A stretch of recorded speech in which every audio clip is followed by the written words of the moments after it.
Suicidal people of Reddit who are currently genuinely happy and enjoying life right now, what's your story?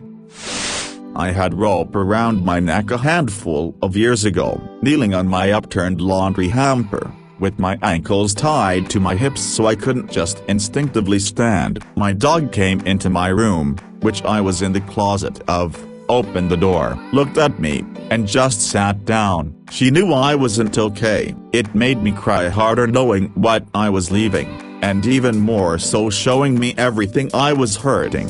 She got up, took a few steps towards me and put her head in my lap, and whimpered. I untied myself, and just sat in my room with her. I told myself that was changing and I just started telling myself that I was happy. I was going to have a good day, I wouldn't think about it, and wouldn't think about what led me to get to that point that day. It didn't work for a few months, but now I don't have to try to ignore the depression. I just kind of do. It shows up, obviously, but I just stop letting it get to me. Edit. Thank you all for the kind words and awards. It means a lot to me. I wanted to die because I felt useless and burdensome to those around me. I was bored with everything and felt stuck, and like my life would just be like this forever. There is more to it than that, but I have never really been able to describe it. Regardless, I was miserable and wasn't telling anyone. So one day, I tried to hang myself. I had been thinking about it and wanting to for a day or two before, but one day I just did it. Luckily, my dad heard me squirming from outside my room and came in, took the belt down and got me to a facility. I did, as I was hanging, realized that I didn't want to die. Luckily I did not jump from a high place or blow my brains out, otherwise I'd have been gone. Honestly, I don't really remember all that much of what we did at the facility. I was 14 when I tried to commit suicide, so this was about 10 years ago. At the facility, I vaguely recall people coming in to talk to those of us at the facility as a group about ways of dealing with our feelings and such. And I recall hating being trapped in that place and unable to leave. I had very bad homesickness problems back then, and didn't like being trapped somewhere and not allowed to leave, etc. For example, I hated sleepaway camps as a kid. I also remember some of the people who were there with me, like one kid who stole his dad's car and went on a 500-mile joyride, and another who drank bleach and nearly died. Their families came to see them too, and saw just how happy people can make other people. My family coming to see me really helped.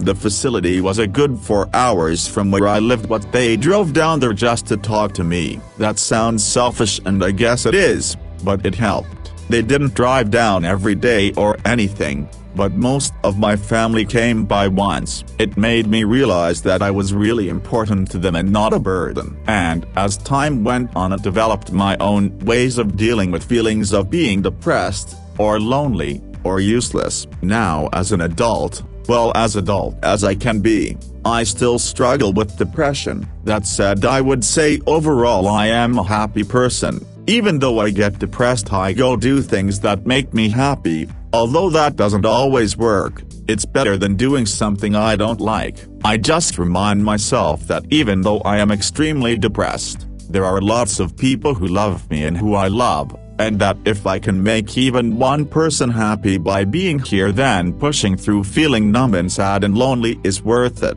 and that I will feel happier in the future. I am happy when I write this, but occasionally that black dog comes back around. It just happens. Hopefully this is a good answer and made sense. I was horribly depressed. I wanted to die so badly. And one day I did. Not by my own hand, but my heart condition keeled me over. Though I was resurrected by heart surgery and paramedics. After that I realized that it was the scariest moment of my life. And that I never wanted to die again. I was sad for a few years after that, but now I'm engaged and on the road to having my dream job. To think I almost gave it all up all those years back. My attempt was not driven so much by misery, but more desperation and madness. After smoking weed for a few years, I developed schizophrenia. I had severe emotional and psychological problems that I didn't talk about, and no one asked. I didn't even know what was happening to me. After being seriously unhappy for years, it came to a head when I became acutely psychotic for the first time. I started thinking that the radio was talking directly to me and that I was telepathic. I'd barely slept or eaten in a week. I was rambling and incoherent. I made the unplanned decision to exit with a razor blade in the bath at about 6 a.m. one weekday. I fell asleep, but woke not long after. The bleeding had stopped and I was patently not dead. I had locked a relative out of their apartment by losing their keys, and they were staying the night at my place. They found me, and I finally got psychiatric help. It's been a very long road. Medication was life-changing, and it took me a while to accept that I needed it in the first place. I spent many long years just sitting at the computer alone with a beer in my hand. I had a lot of horrible moments at attempting to socialize while feeling like death inside. The tide just gradually receded. Over the course of 15 years, every year was a little better. It finally got to a point where I felt I was ready to make a serious effort with my mental and physical health. I made a list of things I knew were supposed to make me feel better, and I just started checking them off one at a time. I started a self-directed CBT course, started going on long walks, meditating, working out, cooking and dieting, journaling. Don't get me wrong, I'm not whirling through flower-filled meadows every day, but it's so much better than it was. I actually have a lot of good days, and that bad or ones aren't anywhere near where they used to be. They say all your cells renew themselves in 7 years, and I feel that I am literally a different person. I understand myself better, I'm calmer, more rational, and a better friend. That night in the bath was one of my worst moments. I'm so glad I didn't succeed. Hormonal birth control. I became suicidal after 6 months on the Nova Ring. Felt like a completely different person, and had a moment of clarity on the end of my period. Something was completely different from the rest of my life. Oh, maybe it's my birth control. So glad I figured that out. Switched to a generic 28-day pill, again, and things have been fine ever since. Not everyone will share the same experience with the Nova Ring. This is because we are all very different. So please talk to your healthcare provider that choose the right options for your own body. Nova Ring was wrong for me, but may be a good match for other people. I'm 44 and have been severely depressed for as long as I can remember, on and off. 4 years ago I attempted suicide. It didn't work, but I was sectioned in an institution for 7 weeks. As luck would have it, there was no room for me in an NHS institution, so they sent me halfway across the country to a private one. The NHS paid, of course. When I get there it turns out that it's the Priory, the place where all the rock stars and celebrities go to get clean or whatever. It felt like a high-class vacation in Wayne Manor. Anyway, I was given the best treatment and they finally diagnosed me and put me on the right medication. I've been fine ever since, with a few stumbles. Nothing I can't handle now. I'm thankful every day that my attempt didn't succeed. I suffered from depression for several years. I finally started going to counseling and made some massive changes in my life. Now I look at things for how they are and not what I think they are. I tell myself to see the bad situations for as bad as they are and no worse than they are. If something is out of my control, what will be, and no amount of worrying will change that, so why worry about it? Take each day as it comes, good or bad, and always appreciate what you have in your life, no matter how little or how much you have. I was in college doing amazing. I was perfect, a 4.0 student every semester. However, I suffered a stroke at a very young age. When attempting college again after, I realized my cognitive abilities weren't what they were. I couldn't really see a point anymore, but that was so many years ago. I just don't focus that part of my life. In reality, I just try to forget about it. The biggest form of happiness I had was becoming a father. By forgetting about all of that and just living a normal life, I became complacent. I was going along great, had a lot of friends, finally got my first serious relationship, had a healthy community, and was making good grades. Then COVID struck. We were sent home without even a chance to say goodbye to one another. Most of my friends graduated or started schooling from home, and it became a lot harder to stay in contact with them. On top of that, because the year was so chaotic, my grades started to slip, and I failed a class, meaning that I wouldn't be able to graduate on time. As I was at home for the summer, things got worse. My girlfriend fell into a depression too, and fights began to break out between us. My mom, who I live with during school breaks, didn't know how to handle my depression, and in frustration made it worse. I felt like an outcast at work, and had very little contact with any of my friends. Then I learned that my grandmother passed away. She ate some bad shellfish. Then another one of my grandmothers, who I'm extremely close to, got very sick and nearly died, and I couldn't even visit her. And then, as if to add insult to injury, I discovered my former roommate died in a car accident. For some reason, I decided to go back to school in the fall, thinking being back there would be better for me. The school was so restrictive with its COVID regulations, though, that it seemed near impossible to make new friends or to see my old ones. The only people I interacted with regularly were my roommates, my girlfriend, and the occasional teacher wondering why I missed an assignment. And there were a lot of those. I failed 4 classes that semester, and knew pretty early on that something like that would probably happen, but was too stubborn to drop the classes. On top of all of this, I began to make a stronger effort to get to know my girlfriend's family, but they rejected my efforts at every turn. There was always an excuse. I began to believe it was something wrong with me. I've since learned it wasn't. This made her depression worse and thus made our fights worse. This is when I began to feel like I had no future. I wouldn't graduate school. I would be swamped with that my whole life. I couldn't marry the girl of my dreams. Even then, life wouldn't let up. It was during this time that I learned my great-uncle had brain tumors and may die as a result, and I couldn't even visit him because of the hospital's regulations. Also note that I am an extremely religious person. Because all of this was happening to me, I began to feel like my God had left me, and that he was no longer protecting me like he once had. I've never been one to believe that God gives all of his followers an easy life, but so much bad was happening that I couldn't see how he was still with me. For the first time since I could remember, I knew what it was like to feel like God wasn't with me. When the end of my semester had come around,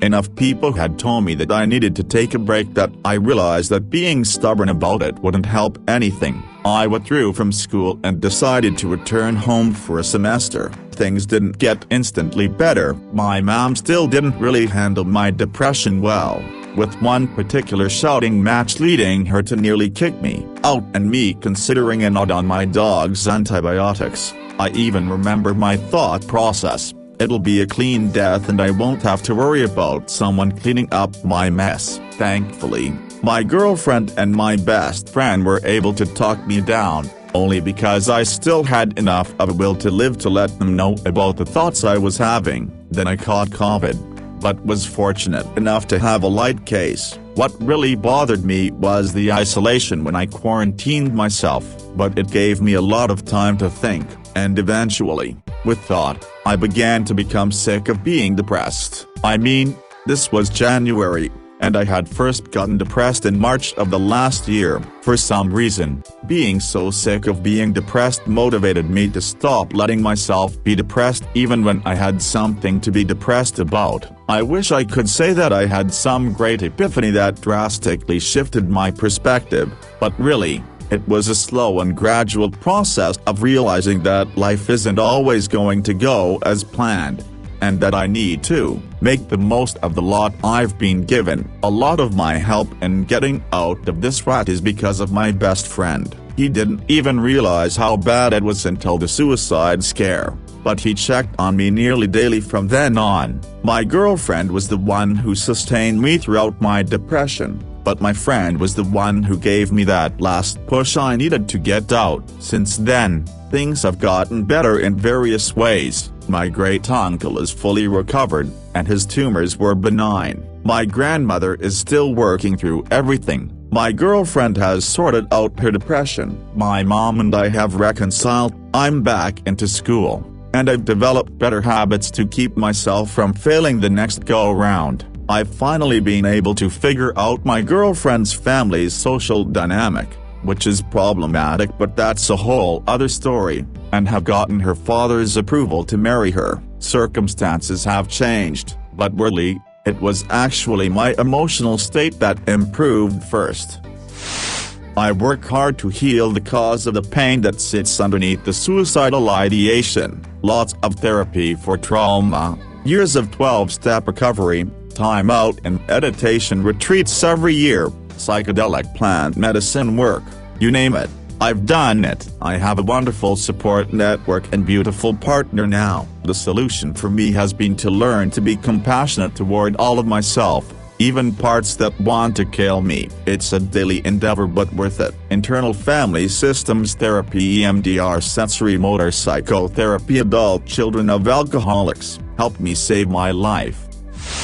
My best friend was suicidal because her life was impossible. Basically, abusive husband, special needs kids, no money, lots of mental health problems that had been around for years despite medication and therapy. She was very serious about wanting to die. I took her very seriously and didn't dismiss her. I think that if someone is in so much pain, it's respectful and real to acknowledge that. To them, suicide might seem like the best solution. I have wrestled with suicidal thoughts at periods throughout my life and done proper research and had formulated a reliable plan in the past, including a way of implementing it to make sure I wasn't making a mistake, which was to put a waiting period into the plan. I told her that she had to hang on to a specific date in about 6 months' time. We picked it carefully for symbolic reasons, and also because it wasn't near kids' birthdays or holidays, etc.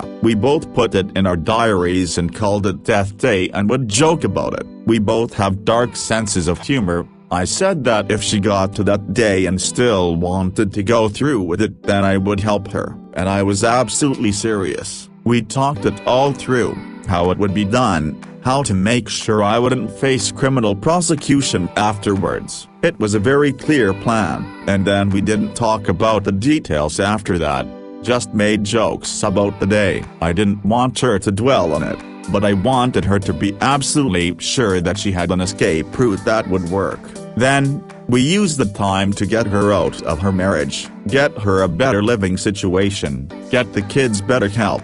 The death day approached, and a few weeks before I checked in and asked if she wanted me to get the stuff we needed together. She said number. I asked if she wanted to extend the deadline for another 6 months. She also said no to that. We joked a bit more. All was well. That was about 2 years ago now. She's doing great. No suicidal thoughts. Enjoying her life. Her kids are more settled. Still difficult, but manageable. She's got pets and plants and is just generally happier. I'm so proud of her. I'm so proud of our friendship. Gonna say it, I'm so proud of me for knowing what she needed. That response isn't for everyone, obviously, but I knew that for my friend, she needed to be taken seriously. She needed to know that I was on her side, and I was. I respect her. If she wanted to die, I was genuinely going to help, no matter how much it would have pained me. But I also knew,